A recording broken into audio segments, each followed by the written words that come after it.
تو جب نبی صلی اللہ علیہ وسلم نے فرمایا نا کہ تم موت کے بعد دوبارہ زندگی ملے گی، تمہیں اللہ کے سامنے حساب و کتاب دینا ہے، تو وہی مشہور سوال تھا سأل سائل بعذاب واقع.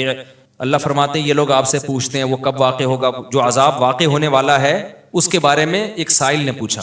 اللہ فرماتے ہیں واقع کب ہوگا یہ تو میں نہیں بتاؤں گا، میرا اصول ہی نہیں ہے کہ میں قیامت کا علم بتا دوں، لیکن اتنی بات ہے للکافرین لیس لہ دافع.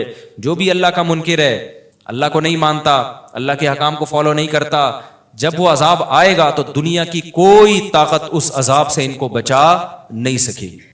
تعرج الملائکۃ والروح الیہ فی یوم کان مقدارہ 50,000 سنہ. 50,000 سال کا ایک دن ہوگا. کہیں 1,000 سال اللہ نے ذکر کیا میدان حشر کے بارے میں، کہیں 50,000 سال. تو علماء نے بیان کیا یہ لوگوں کے حالات کے حساب سے ہوگا. یہ ٹائم کے جو یونٹ ہے نا یہ ہر ایک کے حق میں مختلف ہوتے ہیں. دیکھو جب ہم پیدا ہوئے تو ہم کائنات کو بننے کے اربوں سال کے بعد پیدا ہوئے ہوں گے نا، تو کیا ہمیں انتظار کرنا پڑا؟ بولو نا کیا ہو گیا؟ اگر ہمیں اللہ انتظار کرواتا ابھی تم عالم ارواح میں ہو 1 ارب سال کے بعد تمہارا نمبر آئے گا، تو میں تو بوریت سے مر چکا ہوتا. کیا خیال ہے بھائی؟ جہاں فلائٹ 1 گھنٹہ لیٹ ہو جائے انتظار میں آدمی ٹینشن میں چلا جاتا ہے. لیکن ہم تو جب آئے تو ہمیں تو لگا کہ کائنات کی ابتدا آج سے ہو رہی ہے. جب ہم نے ہوش سنبھالا، کیونکہ ہمارے وہ یونٹ جو تھے نا، جو وقت کی اکائیاں ہیں، وہ ہمارے حق میں اسٹارٹ ہی نہیں ہوئی تھیں. تو اسی طرح مرنے کے بعد جو مردے کے لیے جو ٹائم کے یونٹ ہے نا وہ چینج ہوتے ہیں.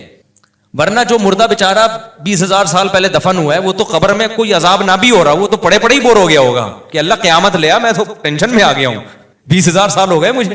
تو اس کو تو ایسا نہیں لگے گا کہ 20,000 سال ہو گئے. وہ جب دوبارہ اس کو اللہ تعالیٰ اٹھائیں گے تو نیک لوگوں کو تو لگے گا ابھی ہم سوئے تھے اور ابھی ہمیں کسی نے آ کے اٹھا دیا. جیسے گہری نیند میں جب انسان سوتا ہے کئی گھنٹے بعض دفعہ سوتا ہے، کوئی آ کے اٹھائے تو اس کو لگے گا یار ابھی تو میں سویا تھا، ابھی آپ نے اٹھا دیا ہمیں.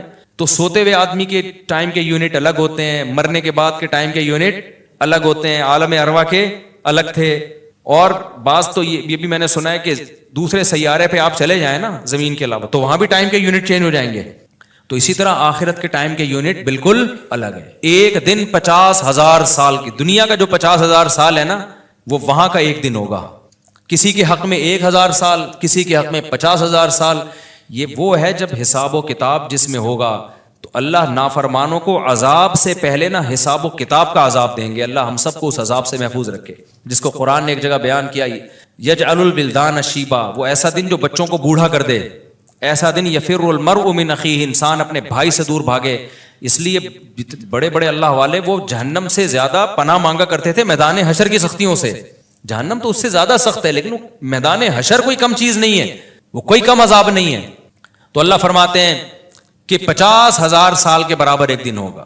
فاصبر صبرا جمیلا انہم یرونہ بعیدا. جب مشرک بار بار کہتے بھائی چھوڑو ابھی لے آؤ نا ابھی لے آؤ، تو نبی صلی اللہ علیہ وسلم کو پریشانی ہوتی کہ بھئی اللہ وقت بتاتا کیوں نہیں ہے، بتا دے تاکہ میری جان چھوڑیں یہ لوگ.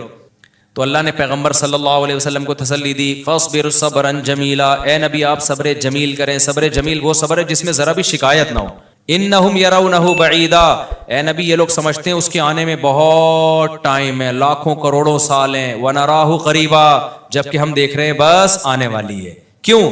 جب آپ مر گئے نا، ابھی دیکھو ہو سکتا ہے 1,000 سال باقی ہوں قیامت آنے میں، ہو سکتا ہے 20,000 سال باقی ہوں، لیکن ہمارے مرنے کے بعد ہمیں نہیں لگے گا 20,000 سال. ہمیں تو ایسا لگے گا ابھی ہم مرے تھے اور اتنی جلدی اللہ نے قیامت قائم کر لی. تو ہمیں تو اپنی موت کے حساب سے چلنا ہے بھائی. ہمیں کیا پتا کہ ہمیں کیا کرنا ہے اس سے کہ 50,000 سال بعد قیامت آئے یا 1 کروڑ سال بعد آئے. جب ہم مر گئے تو ہماری قیامت واقع ہو گئی ہے، ٹائم کے یونٹ ہمارے حق میں چینج ہو جائیں گے. تو اس لیے اللہ کہتے ہیں انہم یرونہ بعیدا، اے نبی یہ سمجھتے ہیں بہت بعد میں آئے گی قیامت. ونراہ قریبا، ہم تو دیکھ رہے ہیں کب ہے، بالکل قریب ہے، وہ زیادہ ٹائم نہیں ہے. یوم تکون السماء کالمہل، اللہ فرماتے ہیں جس دن آسمان تیل کی تلچھٹ کی طرح ہو جائے گا، ایسے پگھل جائے گا آسمان. اتنی بڑی تباہی آنے والی ہے اس کائنات پہ جس پہ ہم فخر کر رہے ہیں، اس یہاں کے شاپنگ سینٹروں پہ فخر کر رہے ہیں. میں بھی ایک پروگرام میں گیا نا اسلام آباد میں، بڑا زبردست پروگرام تھا، بڑے بڑے تاجر آئے ہوئے تھے، تھوڑا سا موٹیویٹ کرنا تھا لوگوں کو تاکہ پیسہ کمائیں. تو یہ تو اچھی بات ہے، اسلام تو آپ کو بزنس کا پیسہ کمانے کا حکم دیتا ہے تاکہ ہم بھکاری پن سے نکلیں. بھکاری پن کو تو پسند نہیں کیا گیا نا. ایک شخص بھیک مانگتا ہے، نبی نے اس کو پسند نہیں کیا، تو پوری قوم پورا کنٹری بھکاری بن کے IMF کے سامنے کشکول لے کے کھڑا ہوا ہو تو ہمارے نبی اس کو پسند کریں گے کہ کوئی مسلمان قوم ہو اور قومی سطح پہ بھکاری بن چکی ہو. تو یہ علماء کی ذمہ داری ہے لوگوں کو پیسہ کمانے کی ترغیب دیں, بزنس کی طرف لے کر آئیں, یہ مذہبی ذمہ داری ہے. تو میرا اس میں کوئی کمیشن نہیں تھا, میں گیا, میں نے تقریر کی, لیکن ایک چیز کا مجھے اندازہ ہوا کہ یار ایک چیز یہاں پیدا ہو رہی ہے, پیسہ کمانے کے ساتھ پیسے کی محبت بھی آ رہی ہے. تو مجھے خیال ہوا میں اپنی اسپیچ میں ایک بات کہوں کہ آپ